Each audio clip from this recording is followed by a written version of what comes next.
Welcome back to ATL Day Ones. I am Tenitra, and that is Jarvis. And you guys are our number one ride or dies. And how do we know this? It's because you guys have us over 3,100 subscribers over at our Locked On Sports Atlanta network on YouTube. Keep doing what you're doing. We appreciate you. And also, don't forget, it is just as important for you guys to go to wherever you get your podcast, download this podcast, give us some 5-star reviews, and tell a friend about it because, hey, we try to bring you guys the most amazing content each and every day. And speaking of most amazing, Jarvis, now that we are down to a 3-game preseason versus the old 4-game preseason, this game two is now the old dress rehearsal, right? Yeah. So, The surface right, narratives, T. The dress surface rehearsal. narratives.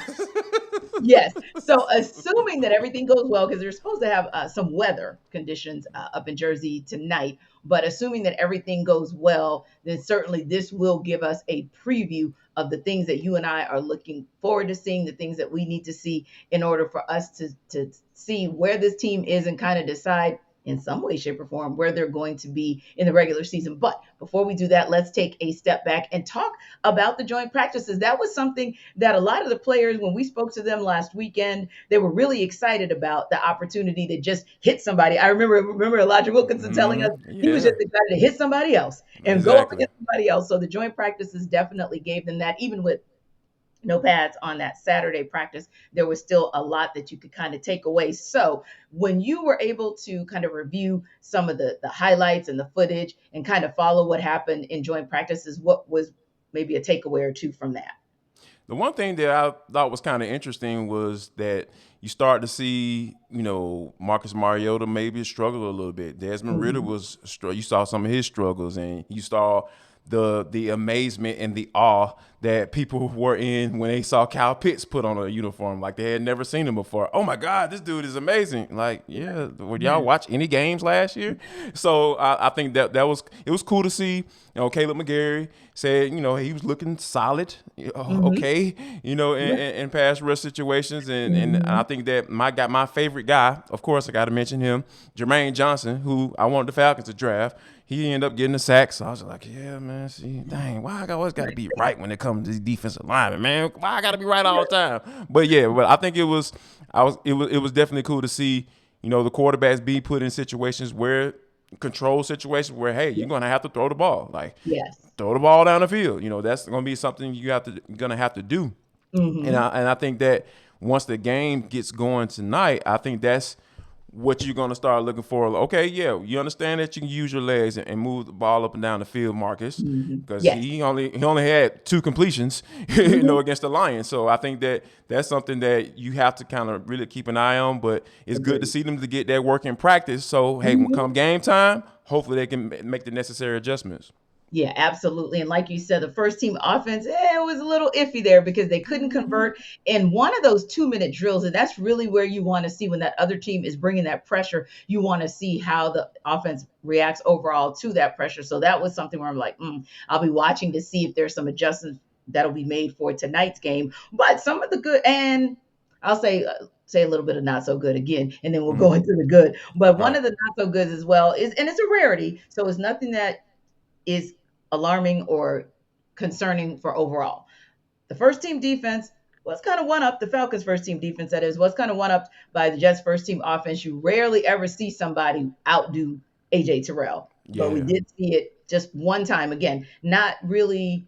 That to me is not that negative because then I come back with the positive, and I like what I saw with Mike Ford, a couple pass breakups when they were in Yeah. 7-on-7, Indeed. and always for us, it's encouraging when we see Isaiah Oliver do anything as he's coming back off that injury and we're trying to Yep. assess exactly where he is. So just to Mm-hmm. be able to take that pass away kind of in the back of the end zone, that's always a good thing as well. So I loved what I saw in those two instances. And of course, like you said, we are going to always love what we see in Kyle Pitts. And we'll talk a little bit more about him in a few minutes. But yeah, to me, he was another one of those positives on offense. Now, what are we looking for tonight? We've now had training camp, joint practices. You have a preseason game under your belt, and we know we're 10 days away from another roster cut. So, what is it that you're looking to see in this game tonight? Maybe some growth in some areas or with some individual from game one to game two.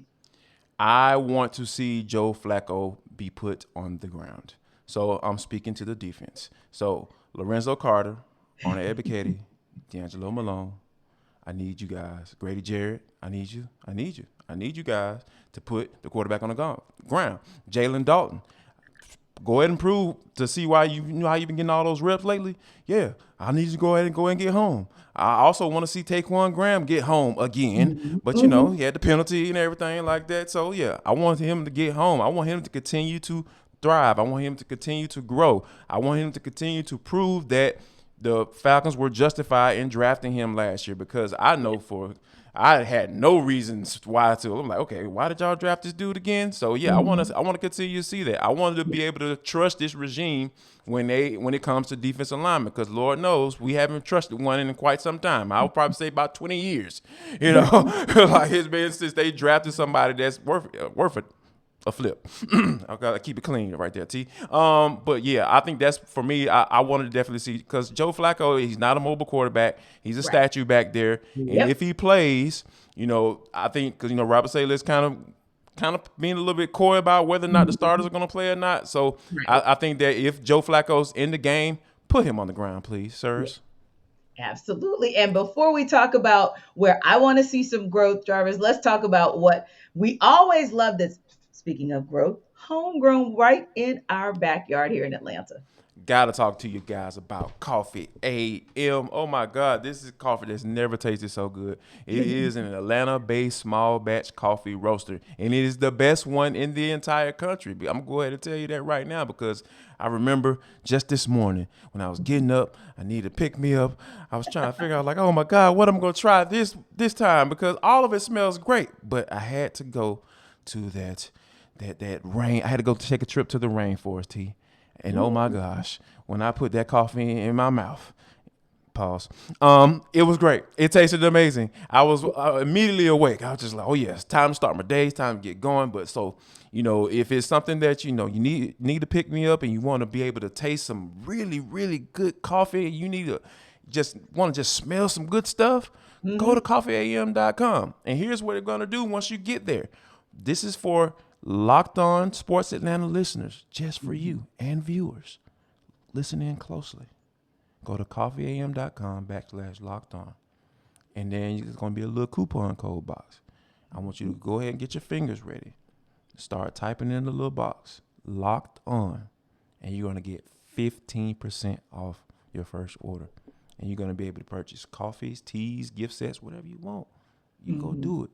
So, once again, put in the code locked on at coffeeam.com/locked on. And you're going to get 15% off. Go there today and taste the best small batch coffee roaster in the entire country.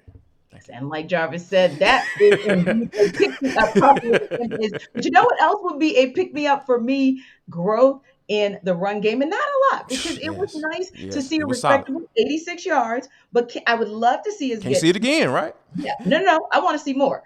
Growth is give me Mm-hmm. 14 plus yards. Give me to Ooh, 100.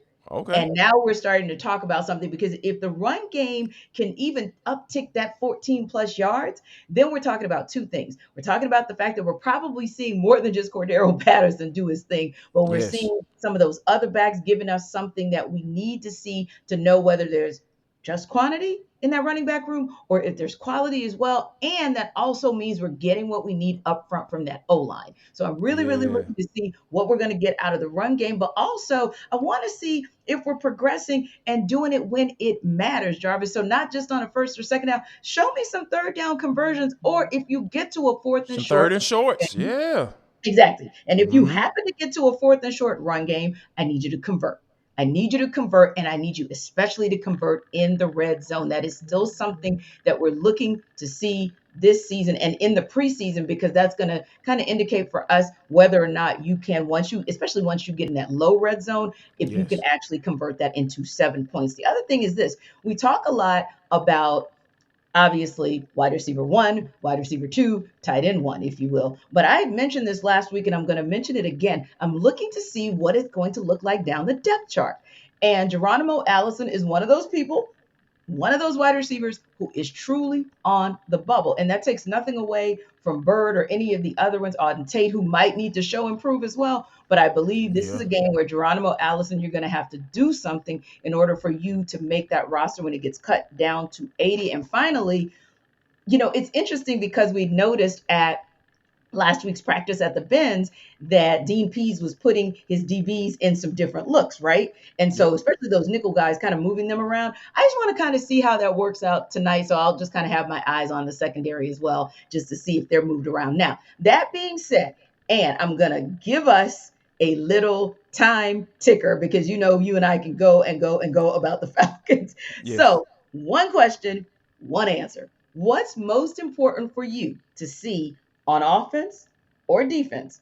You can only pick one side of the ball, and you can only pick either one individual on that side of the ball or one unit on that side of the ball. What's most important for you to see tonight? I want to see what's going on with Jalen Hawkins. Because, Mm, we've been kind of questioning, like, are you at practice? Where you were at practice? You started off at practice and then you disappeared. Then you come back and it was like, now Dean Marlowe has been rotating in the starting position. So I want Hawk to go ahead and prove, like, hey, man, you're supposed to be the guy this year. Get whatever reason is. Like, I haven't done my research yet. I'm still working on trying to figure out what's going on with him. Haven't quite figured it out just yet.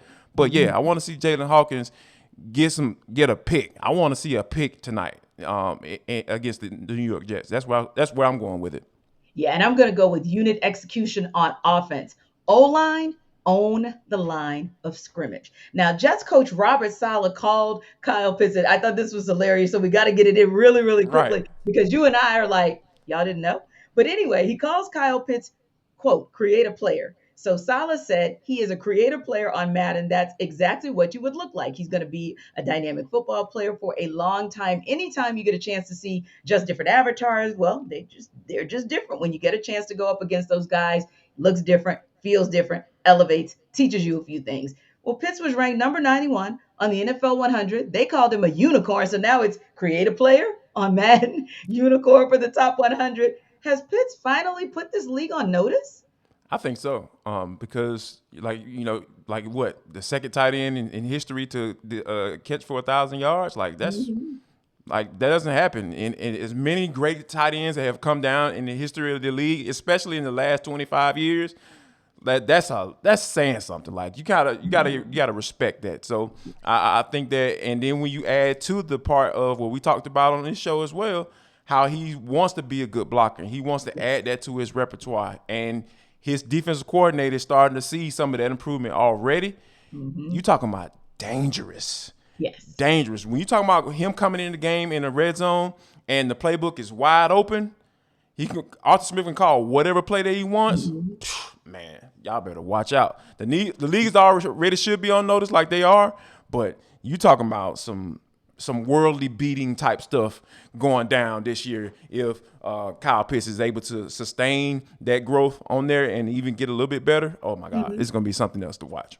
Indeed, indeed. And KP's also adding to his arsenal, just improving his route running. So putting all of that together, cannot wait. It's We gonna be already classic. knew it, but it seems like the league is on notice as well. And you know what? In For the Culture, we'll be talking about one of our Hawks players that continues to put a newbie on notice. He keeps telling you, not today. We'll talk about it in For the Culture.